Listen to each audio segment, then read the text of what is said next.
U.S., but it was beginning to happen more and more. So perhaps he was just here at the right time, and he was able to, through force of his own will, make it happen for himself as well. But there were a number of people who couldn't make it happen and just got stuck in the commercial art ghetto. I know that my dad hid from people that he won a Clio because he was concerned that it would impact his gallery career. Right. Yeah, I mean, there were things like that where you'd take your slides around to the galleries, and if there was any hint of commercial activity, they would just throw it back in your face. Of course, that's not the case now. It's changed, 2,000%. But can you say a bit more about that? Well, it's changed. It's changed because, in one sense, pop art started making a difference, and that was earlier on in the 60s. Most of the pop artists had been commercial artists, like Andy Warhol was an illustrator. So that began the door to get pushed open. Then, as individual doors and visionary gallery owners started opening the doors even further, the flood started happening. There was also this aspect of the art, the word aspect, and this comes through in Jan's Book of Fiction, where all the senses were being activated through the work.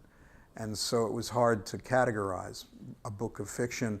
Was it illustration, or was it art publishing, an art book? What was it? It was breaking down the barriers. And he managed, through that project and other printmaking projects and paintings, to break down those barriers. Ultimately, I don't know where, before he died, where he ended up, whether he was doing any more commercial work or not.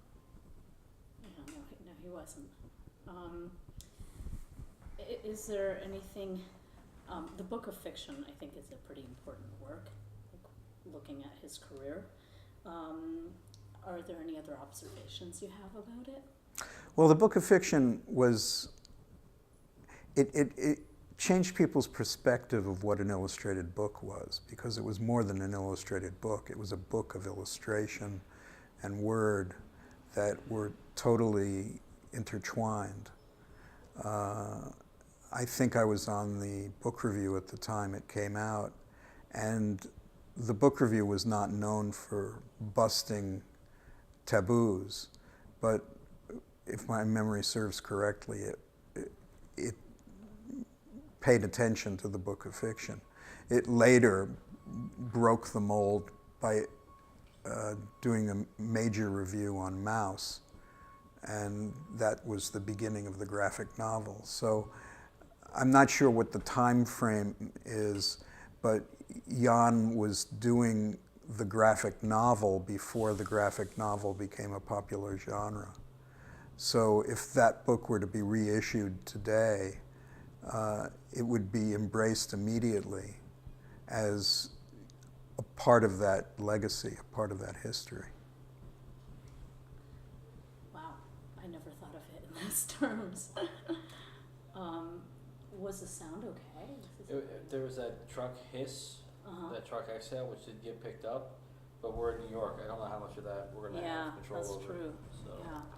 Oh no, this is great because I haven't had anyone figure out the Book of Fiction. It got New York Times Book of the Year. Do you remember that? No, I don't. Yeah, it got a big award when Clarkson and Potter printed it as a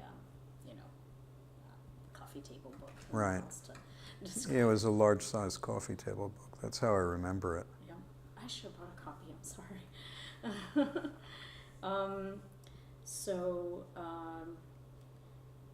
I think that's a really important work. But you're aware that the writing doesn't mean anything in it. Yeah, well, one thing that had happened that kind of helped break the mold was Saul Steinberg. And I don't remember whether Jan was a fan or not a fan, or a follower or not a follower. But what Steinberg did was open the door for a lot of Eastern Europeans to do things that Steinberg introduced. And there were lots of artists at the New York Times who were accused of being Steinberg followers and imitators. Steinberg himself was pissed at that. We had a conversation once on the phone where basically he was just screaming at me about the people who were stealing his approach. And he did many of his pictures with this kind of script gibberish, so that the writing was writing, but it was also pattern, because it had whatever meaning you applied to it. And the way he applied it was as though it was an official documentation from the 19th century. I remember that what Jan did was he took it to the next level, whether it was the next century or the next decade, or it had nothing to do with time at all. He made it so that it was indeed real fiction. It didn't have any reality to it whatsoever.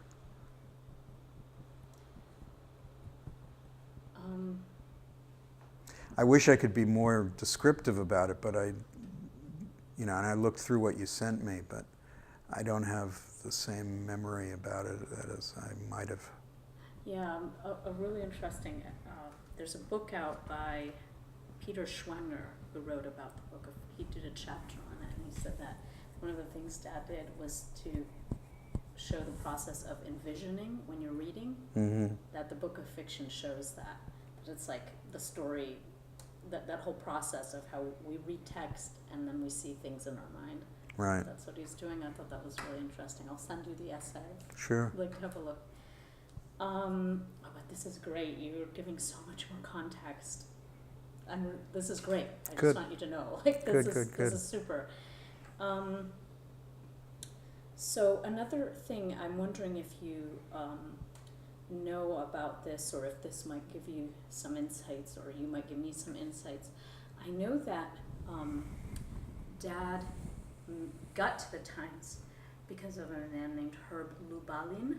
Herb Lubalin. Yes, Mom told me about him. He got to the Times because of her? He recommended Dad to the Times. Does this make sense? It could, yeah. I mean, Herb Lubalin was a very important designer, art director. He was a pioneer of what today we'd call talking type. He took typefaces and made them expressive. He was a pioneer of phototypography. My wife worked for him, actually. And he had a magazine called Upper and Lowercase that he published with International Typeface Corporation. And it is very possible that there was an issue that it included Jan's work. Because when I started writing for that magazine, I was bringing in Eastern European artists as well. Another name my mom mentioned was Seymour Schwast. Seymour Quast. Oh, okay. Who I'm pronouncing it the way. Who lives 2 blocks away. He's still here? Yeah. I have to interview him. He apparently He's 86 next week. Oh, is he all right? Yeah, he's perfect. Can you get me in touch with him? Sure. Oh, awesome. Okay, we'll talk about this later. But yeah, she Yeah, said just send me an email tomorrow. I will, thank you. Yeah, I just had dinner with him 2 nights ago. Oh, this is If wonderful. I had known, I mean, I don't think I mentioned that we were shooting, but It's all right. So here's another thing, and I don't want to, throw anything too crazy at you, but where would you? I mean, I think you're mainly familiar with my dad's work in the '80s. So I don't know, but in general, how do you see the work as relevant today? or you could select a part of it or what you know, like. Yeah, I'm not sure. You know, it's interesting for me in one sense. I just did a book that came out in April called Type Tells Tales. And it's an oversized book. I think it was published by Yale here in New York, but it was originated by Thames and Hudson in London. And it's about how type is used as a form of expression and illustration. That type in various sizes, type in various shapes and forms. And it wasn't until I remembered, prompted by your email about the book of fiction, that it might have fit into that context. Because it is about how letter forms can be used artfully, expressively, and eccentrically. And that was something that Book of Fiction was. It brought those elements together and kind of said, it's all right to do this. It gave it credibility, it gave it, it opened the window, the door, the sunroof, and let this stuff in. So as far as relevance today goes, it's what a lot of artists are doing today. There's a whole movement, hand lettering movement, which in part is a reaction to the computer. In part, it's just the natural way that illustrators